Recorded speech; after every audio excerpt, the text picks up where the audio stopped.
Hello everyone, welcome to Nivi's world. ఈరోజు వీడియోలో నేను రీసెంట్గా తులసి పెళ్ళి జరుపుకున్నాము మా ఇంట్లో. అయితే దానికి సంబంధించిన షార్ట్స్ అన్నీ నేను అప్లోడ్ చేశాను. అయితే ఆ తులసి పెళ్ళికి నేను తులసి కోటకి ఒక చీర కట్టాను. అయితే ఆ చీర ఎలా కట్టానో మీకు చూపించబోతున్నాను. ఒకవేళ నచ్చితే మీరు కూడా మీ తులసి కోటకు అలా చీర తయారు చేసుకోవచ్చు. అయితే ఏంటంటే నేను ఇక్కడ 2 బ్లౌజ్ పీసెస్ తీసుకున్నాను. ఒకటి ప్లెయిన్, ఒకటి బ్రొకేడ్ బ్లౌజ్ తీసుకొని కొంచెం హాఫ్ అండ్ హాఫ్ ప్యాటర్న్లో స్టిచ్ చేసి నేనే ఇంట్లో స్టిచ్ చేసి రెడీ చేశాను అన్నమాట. అయితే పైన ఇక్కడ బ్లౌజ్ పీస్ని ఒక బ్లౌజ్ వేసిన ప్యాటర్న్లో రావాలని అక్కడ ఒక గోల్డ్ కలర్ రిబ్బన్తో టై చేస్తున్నాను. టై చేసి దానికి మంచిగా 5 ప్లీట్స్ కూడా వచ్చినాయి.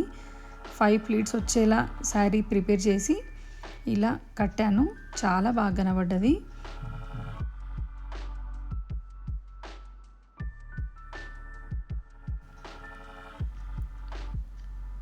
బ్రొకేడ్ బ్లౌజ్ వాడినట్టయితే మంచి గ్రాండ్ లుక్ వస్తుంది, ఒక పట్టు చీర కట్టినట్టు. అందుకని నేను బ్రొకేడ్ బ్లౌజ్ తీసుకున్నాను. మీరు కంప్లీట్గా 2 బ్రొకేడ్ బ్లౌజెస్ కూడా వాడచ్చు, చాలా బాగా కనబడుతుంది.